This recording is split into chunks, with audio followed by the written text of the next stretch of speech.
tababar loogu talagalay kaaliyayaasha kala duwan ee maxkamadda sare ee dalka iyo maxkamadaha darajada koowaad iyo labaad ee gobolka Banaadir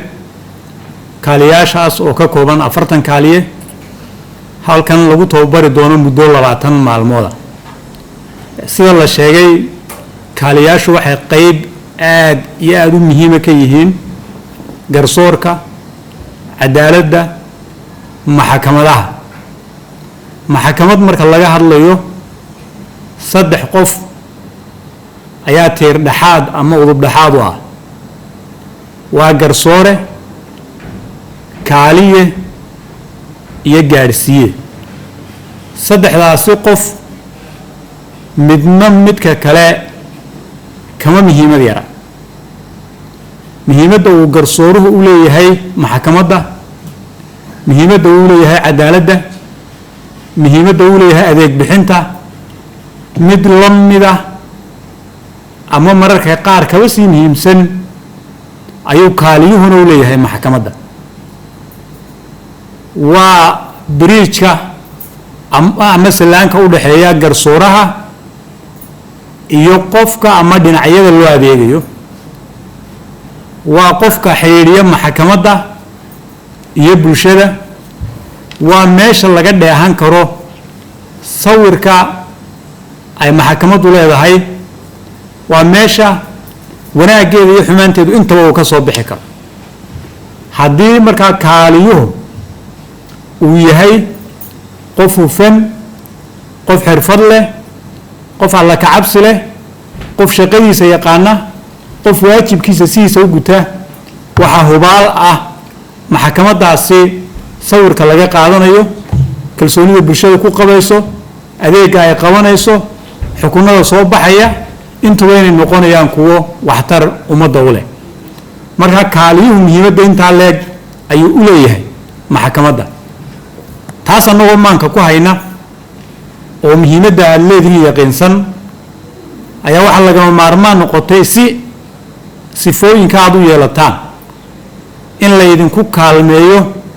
in xirfadiina kor loo qaado waa ku kalsoonahay aqoontiina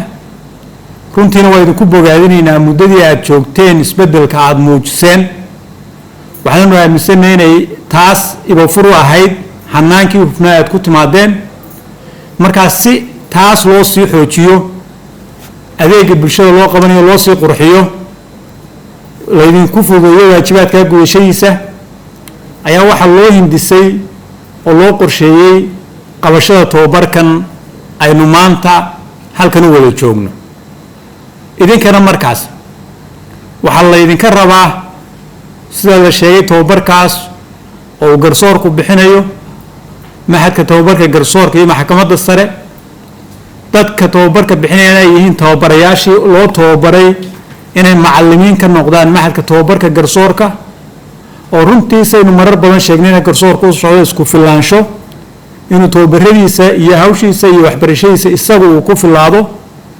inaad sida ugu habboon uga faa'iidaysataan muddada 20 maalmooda mawaadiic kala duwan ayaa laydinku tababari doonaa oo ka soo bilaabmaysa shaqada kaaliyaha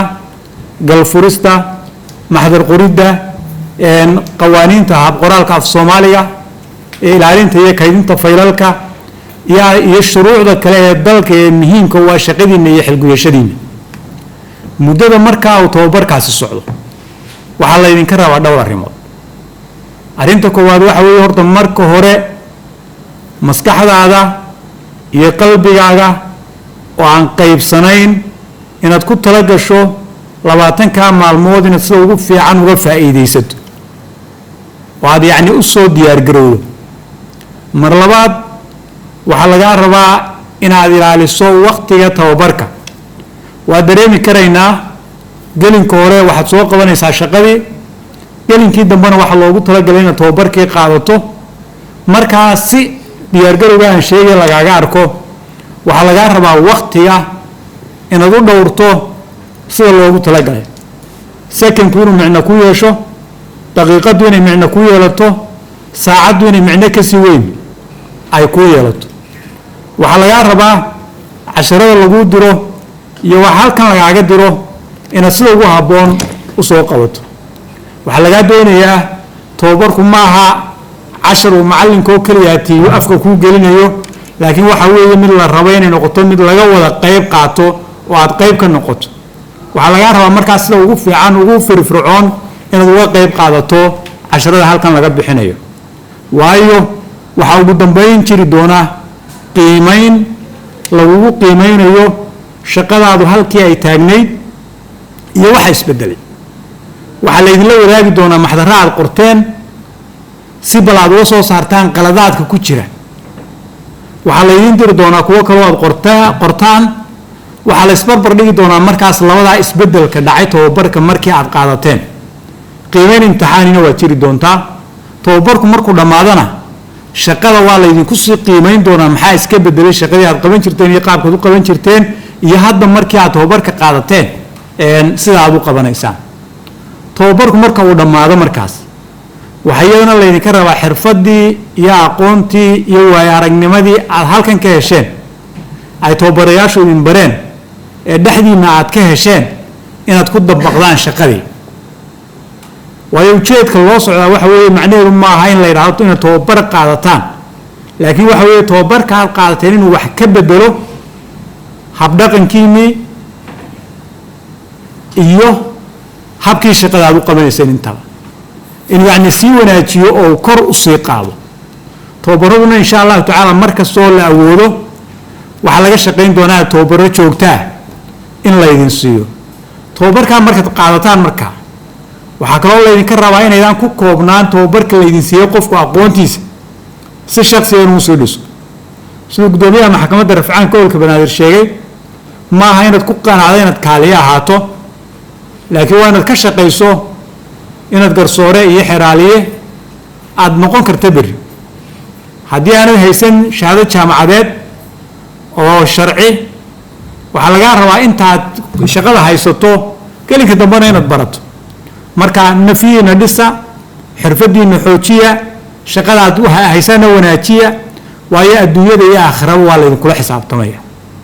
adduunyadana waa laydinkula xisaabtamayo dee madaxdii iyo bulshadii iyo ummadda u shaqaynayseen baa idinkula xisaabtami aakhirana xisaab ka weyn baa taalla oo shaqo kasta oo kale aad qabatay waa lagu weydiin doonaa sidaad u qabatay waxaa kaloon rabaa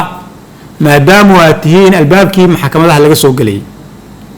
inaad isa saartaan mas-uuliyadda dhowrista xushmadda iyo sharafka iyo karaamada maxkamadaha iyo garsoorka inaad ka fogaataan wax kasta oo sumcaddaas wax u dhimaya inaad iska dhowrtaan wax kasta oo kalsoonida garsoorka lagu qabo dhaawacaya waxyaabahaas waxaa ka mid ah horta marka koowaad qofku uu soo galo maxkamaddu kaaliyaha u yimaado waa inuu ku qanco inuu soo galay meel cadaalad taallo muuqaalkaagu waa inuu ka turjumayo meesha aad joogto marka koowaad tallaabo kale intaanad qaada labiskaaga habdhaqankaaga hadalkaaga dhammaan waxaasoo dhammi waa inay ka turjumayaan meesha aad joogtiyo maxkamadda qofkii marka uu dareenka noocaasa kaa qaato waxaa maskaxdiisa kusoo dhacaysa meesha noocaan cadaalad waad ka heli kartaa laakiin taa bedelkeeda hadduu kaa arko waxaa laga yaabaa isagoo cadaalad heli lahaa laakiin qalbigiisa inuu geliyo war meesha qofkani fadhiyo meel cadaalad laga heli kara maayo ama iskaga carab ama isagoo niyad samayn oo hawshaa galo waxaa iyaguna lagama maarmaana habdhaqankaaga kale waxaa lagama maarmaana inaad ka dheeraato eexda waxaa lagama maarmaana inaad ka dheeraato waxa loo yaqaano musuq maasuq oo cudurka ugu weyn ee dalku dhaca waxaa lagaa rabaa inaad dhowrto xogta meesha aad joogtiyo garsoorka oo hadba heerka ay gaadhsiisan tahay inaad la wadaagto oo keliya inaad la wadaagto arrimaha haddii lagaa helo waxa ubaalaa adiguna micnaad yeelan meesha aad joogtaana micnaad yeelan dhammaanteenna meeshan waxa weeye meel aynu wada leenahay oo ummadda soomaaliyeed leedahay oo ummadda loogu adeegayo oo aanu qofna gaaru lahayn waa doonaynu wada saarannahay haddii mid ka mid uu xun yahay qof inaga midi runtii waxa weeye waa wax badan baa inaga kharimaya marka waxaan idinka rajaynayaa insha allahu tacaala inaad tababarkana ka faa'iidaysataan xilkaana isa saartaan shaqadiinana hadhow ku dabaqdaan ilaahayna waxaan ka rajaynaynaa dhammaanteen nooga rajaynaynaa inuu inoo fududeeyo howlaha baaxadda weyn aynu qaranka ugu igmanahay tababarkeenni waa inoo furan yahay aad iyo aad nood mahadsantihiin